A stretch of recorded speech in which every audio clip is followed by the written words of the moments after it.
Salut tout le monde, j'espère que vous allez bien. Donc aujourd'hui on se retrouve pour une nouvelle vidéo.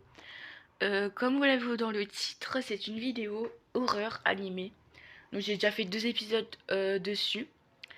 Du coup j'ai vu que vous avez apprécié le dernier épisode.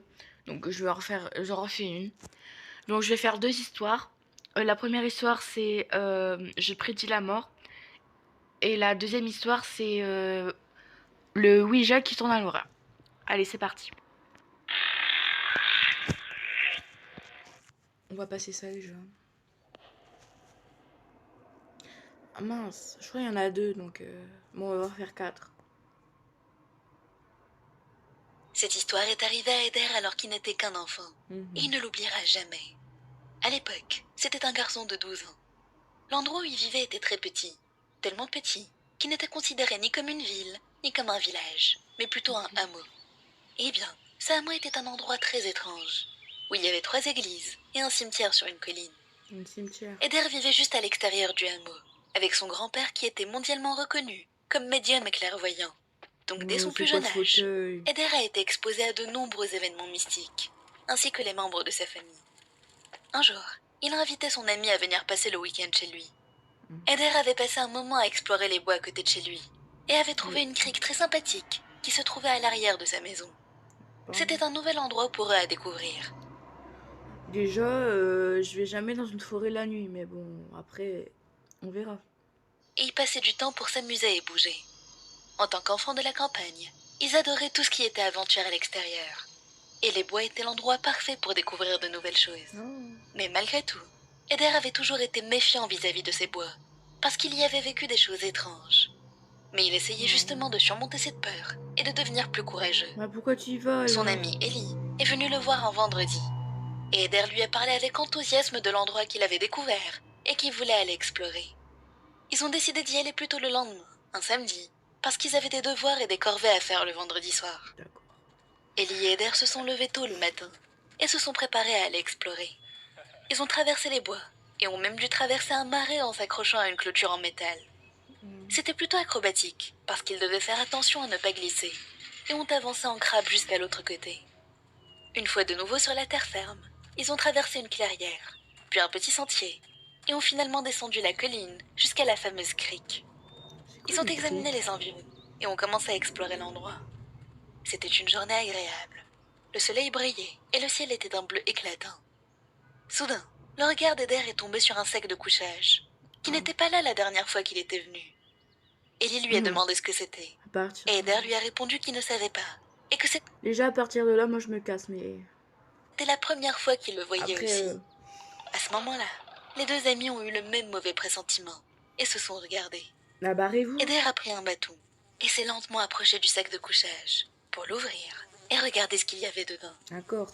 Rien n'aurait pu le préparer à ce qu'ils ont trouvé. Eder a lentement soulevé le bord du sac pour l'ouvrir, et les deux amis ont poussé un hurlement de terreur. Ce qu'il y avait dans le sac était un tas d'entrailles sanglantes d'un rouge vif. Moi c'est encore plus Il n'y avait dégueulasse. aucun doute possible. C'était bien les viscères de quelque chose ou de quelqu'un. Il pouvait clairement voir les intestins et des tas visqueux qui étaient probablement des organes. Eder et Ellie étaient sur le point de vomir, et ils étaient submergés par la sensation que quelque chose était là avec eux. Ils ont couru aussi vite qu'ils le pouvaient pour s'enfuir. Et quand Eder a regardé derrière lui, tout ce qu'il a pu voir était une silhouette sombre, qui remuait les branches et les arbres en les poursuivant. Peu importe ce que c'était déterminé à les rattraper, comme en témoignaient les arbres qui tremblaient. Les deux amis ont couru si vite qu'ils ont plongé dans le marais sans passer par la clôture, alors que la boue dégoûtante cachant ils ne savaient quoi leur arrivait à la taille. Ils ont réussi à revenir à la maison en un seul morceau, et ils sont juste restés là, en silence et choqués. Eder n'a jamais raconté cet incident à son grand-père, parce qu'il savait qu'il ne le croirait pas. Ellie et lui ne sont plus jamais retournés dans ces bois ensemble. Eder, cependant, a trouvé le courage d'y retourner quelques années plus tard. Il y a vécu d'autres expériences étranges, mais aucune n'arrivant au niveau de celle qu'il avait vécue avec son vieil ami. Il y repense très souvent, alors que des années sont passées. Il se demande ce qu'était cette chose qui les avait poursuivis, et d'où venait ce tas de viscères et d'entrailles. Mais arrêtez, Ils ne le sauront probablement jamais.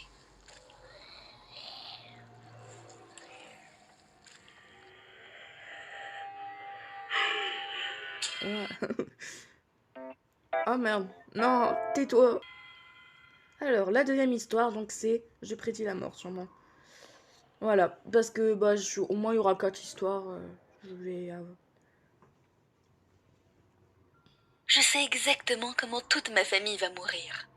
Je Ah, sais que ce n'est pas quelque chose de commun à dire pour une fille de 13 ans. bah ouais. Mais ça fait des années que je fais ces rêves en boucle. Je suis une rêveuse lucide, donc certains pourraient penser que c'est juste mon imagination. Mais ce n'est vraiment pas le cas. J'ai grandi dans une grande ville, mais j'allais toujours sur la côte pour les vacances d'été, Ok. là où le reste de ma famille vivait. Quelques jours avant la fin de l'école, j'ai eu ces rêves pour la première fois. Mon 5. grand-père était à l'hôpital. Il s'est Pardon. soudainement écroulé au sol, sans que je sache pourquoi. Je n'arrêtais pas d'entendre cette voix dans ma tête qui me disait « Va vers lui, aide-la à se relever ».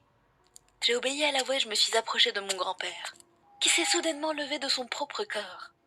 Puis je me suis réveillée au son d'un bourdonnement fort dans mes oreilles. Et ça commence mal cette histoire. Mais vraiment. Pourquoi je comprends.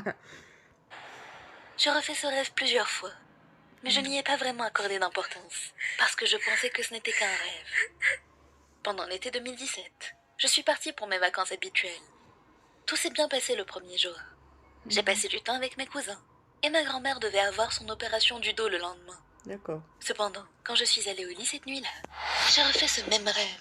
Seulement cette fois, la fin avait changé. Au lieu de mon grand-père qui quittait son propre corps, il était en train de crier, et des médecins se sont précipités vers lui en me poussant hors du chemin. C'est à ce moment-là qu'un bruit fort m'a réveillée. J'ai pensé au début que c'était un objet qui était tombé, mais quand j'ai regardé autour de moi, tout était bien à sa place. Je suis sortie dans le couloir pour voir ce qui se passait, Super. et d'un coup, encore plus de bruit. J'ai avancé jusqu'à la cuisine pour voir si c'était de là que provenaient les coups. Et j'y ai trouvé mes deux frères se tenant là, chuchotant entre eux. J'ai sursauté en les voyant, parce que je ne m'attendais pas à les trouver là. Il était à ce moment-là 7 heures du matin, et en général, ils ne se levaient pas avant au moins 10 heures. Je leur ai demandé s'ils avaient entendu les bruits eux aussi, et ils m'ont dit que non. Réalisant à ce moment-là que les bruits étaient dans ma tête, je leur ai raconté mon rêve. Ils étaient confus au début, puis choqués. C'est là qu'ils m'ont avoué la vérité. Mes parents étaient partis à l'hôpital il y a quelques heures, pour voir mon grand-père qui avait eu un accident. J'ai découvert par la suite que mon grand-père était mort d'une crise cardiaque, qu'il avait eue subitement en attendant que ma grand-mère sorte de son opération. C'est comme dans le rêve. Depuis, j'ai fait d'autres rêves qui se sont avérés vrais. Par exemple, j'ai rêvé que mon autre grand-père mourait d'un cancer, alors qu'on venait de lui annoncer qu'il était en rémission. Et récemment, j'ai fait des rêves concernant mes parents. 2 rêves précisément. Le premier ne concernait que ma mère. Elle faisait du kayak sur un lac qu'on avait l'habitude de fréquenter. Son kayak s'était retourné et elle s'était noyée. Mais depuis que j'avais déménagé pour m'installer sur la côte l'année dernière, mes rêves ont changé. Dans le deuxième, mes parents étaient toujours dans une voiture avec ma petite sœur. Ils se retrouvaient pris dans un énorme accident de la route qui avait fait 8 victimes au total. 3 d'entre elles étaient ma famille. Ce rêve-là ne s'est pas encore réalisé. Ah ouais. Et je prie de toutes mes forces pour qu'il ne le soit jamais. D'accord. Bon, on va enchaîner avec la deuxième vidéo. C'est parti. Alors, donc c'est parti pour la deuxième vidéo. Donc, je sais pas c'est quoi les deux histoires, mais je crois qu'il y en a deux. Donc la première, je sais pas, mais la deuxième, c'est Ouija qui tourne à Ce que je vais l'oreille. vous raconter est une histoire vraie, qui est Ouais. réellement arrivée à Thomas. Pardon. Il est actuellement âgé de 51 ans et vit au Texas. Ah, Mais il avait grandi en Virginie du Nord. Et cette histoire lui est arrivée quand il était adolescent. d'accord. Il avait 16 ans à ce moment-là, et c'était au cœur de l'été. Ses amis et lui se retrouvaient chez l'un d'eux, généralement une fille du nom de Judy, chaque soir. Le soir de cet incident, Judy avait invité une nouvelle amie à elle, qu'elle connaissait depuis l'enfance. D'accord. Thomas ne se rappelle plus de son nom, mais appelons-la Mia. Mia pratiquait la magie noire et pensait être une sorcière. Ah. Elle n'avait que 16 ans elle aussi, mais elle se comportait comme si elle était beaucoup plus âgée. Ah bah ça déjà. Ce soir-là en particulier, elle a ramené avec elle une planche Ouija et a allumé des bougies. C'était la première fois que Thomas voyait une planche Ouija. Ça l'a intrigué et il a décidé de participer. Alors que Mia posait des questions, la goutte bougeait de oui à non. Et plus tard, s'est mise à épeler les réponses. Elle avait déterminé que l'esprit d'une jeune fille vivait dans la planche. D'accord. C'était Ok. une belle jeune fille qui avait été une cheerleader pour leur lycée il y a de cela de nombreuses années. Il était terriblement en colère contre son petit ami, parce qu'il les avait tués dans un accident de voiture en conduisant ivre. Elle ne lui en voulait pas de les avoir tués, mais plutôt parce qu'il l'avait défiguré dans l'accident. Mia a passé beaucoup de temps à essayer de convaincre l'esprit de leur faire confiance, qu'il ne jugerait pas son apparence. Et finalement, l'esprit a accepté de se montrer. Elle leur a éplé sur la planche d'aller devant le miroir de la salle de bain avec des bougies, et qu'elle apparaîtrait à ce moment-là. Les 5 amis se sont serrés dans la petite salle de bain, ont éteint les lumières, fermé la porte et allumé les bougies. Mia a chanté quelques mots, et après un moment, ils ont tous vu la fille dans le miroir. C'était un spectacle auquel personne ne s'attendait, encore moins à une horreur pareille. Oh, c'est quoi Ils se ce sont tous bordel? battus pour sortir de la salle de bain en même temps, cassant la porte au passage. Ah ouais, Après un carrément, moment, ouais, bof. ils se sont suffisamment calmés pour parler de ce qu'ils avaient vu. Mia était toujours en communication avec l'esprit dans la planche, Ah, ils vont et elle leur a continuer. dit qu'ils devaient aller à une vieille église qui se trouvait à l'extérieur de la ville. Ils étaient tous inquiets, mais ont malgré tout accepté.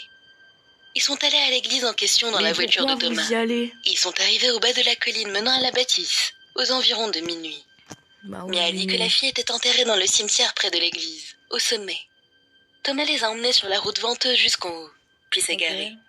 Il a laissé la voiture en marche, et ils sont tous sortis. Bah pourquoi Ils tu se la sont laisses en séparés pour marche, ta explorer les voiture? environs, jetant des coups d'œil à l'intérieur de l'église à travers ses vieilles fenêtres. Soudainement, un hurlement a déchiré le silence de la nuit. Ils ont couru vers la voiture. Thomas traversait le cimetière à toute vitesse, essayant de ne pas se cogner contre les tombes.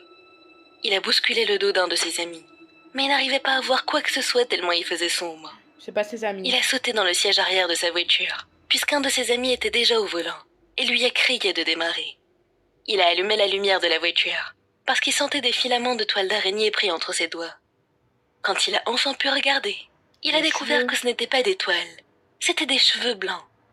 Terrifié, il a demandé au groupe qui est-ce qu'il avait bousculé dans le cimetière, mais tous ont répondu que ce n'était pas eux. Il s'est demandé si ce n'était pas l'esprit de la fille qui croisait. Est-ce que ses cheveux venaient d'elle? Ils ont réussi à traverser la route venteuse jusqu'à la route principale. Pardon, Là, ils ont découvert qu'un homme attendait, un fusil à la main. Ils ont arrêté la voiture, et l'homme a pointé son fusil sur la vitre côté conducteur, leur criant de dégager de là et de ne jamais revenir. Ok. Thomas a aperçu 2 jumelles dans des robes de nuit blanches, Bah ouais. debout sur le porche de la maison, et illuminées par les lumières jaunes. Ce spectacle lui a glacé le sang.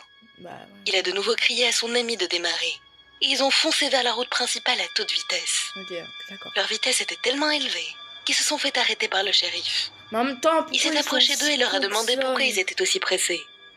Ils lui ont répondu qu'un homme avec un fusil les avait menacés, à l'extérieur d'une maison se trouvant près de la vieille église. Le shérif a haussé les sourcils, leur disant qu'il n'y avait aucune maison à au moins 20 km à la ronde, et qu'il ferait mieux d'arrêter leurs bêtises et de rentrer directement chez eux. Le jour suivant, ils ont décidé de retourner à l'église en plein jour pour prouver qu'il y avait bien une maison là-bas. Lorsqu'ils sont arrivés, l'église était telle que dans leurs souvenirs. Mais il n'y avait aucune maison en bas de la route. Oh là là. Donc ça veut dire qu'en fait, l'homme avec le fusil, il n'existe pas. Bah je sais pas, mais je crois qu'il n'existe pas en fait. Mais bon, on verra.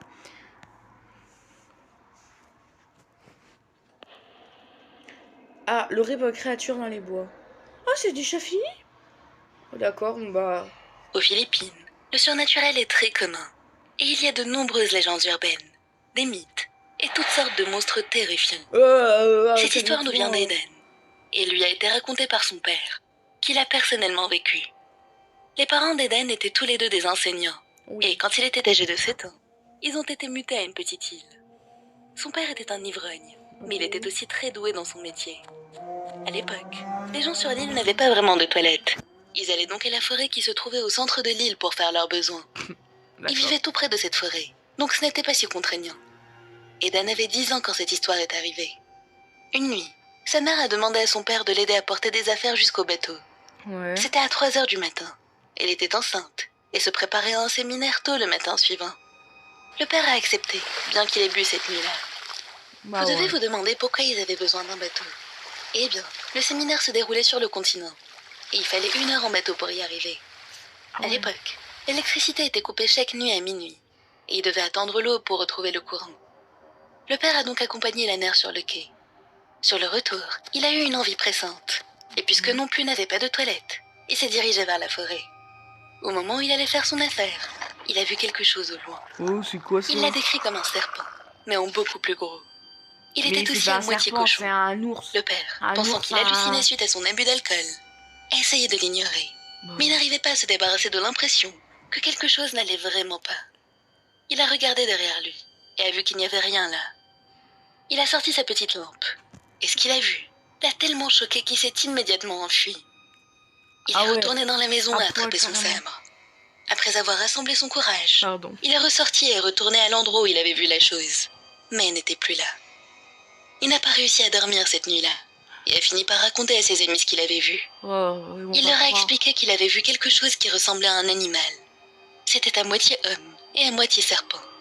Quand il l'a éclairé avec sa lampe, il a vu des yeux rouges injectés de sang. Oh, c'est quoi ça? Le visage était celui d'un humain, mais complètement déformé. Et cette chose n'était qu'à 6 mètres de lui. Ses amis ont éclaté de rire Bah ouais, et lui ont dit que ce n'était probablement que son imagination. Mais le père a insisté que ce n'était pas le cas. C'est là qu'un de leurs voisins s'est approché d'eux et leur a demandé s'ils possédaient un cochon. Un énorme cochon noir. Il a expliqué qu'il l'avait vu vers 1h du matin pas loin de leur propriété, là où le père se trouvait la veille. C'est lui. Tout le monde a été choqué d'avoir un deuxième témoignage. Et après en avoir discuté, ils se sont rendus compte que la chose en avait peut-être après la mère, qui était enceinte à ce moment-là. Et Dan ne sait pas s'il croit à cette histoire, mais il a bien vu à quel point son père était terrorisé et persuadé d'avoir bien vu cette chose. D'accord. Bon bah voilà, donc cette vidéo est terminée. Donc j'espère qu'elle vous aura plu. En tout cas, nous on va se retrouver demain pour... non, attendez. Oui, demain pour le prime de Secret Story. Comme je vous le dis, Secret Story va se finir et après je vais plus faire des vidéos comme du genre là que des vidéos Monster Rise. Donc voilà. Bon bah voilà. Et bah... bon allez. Ciao.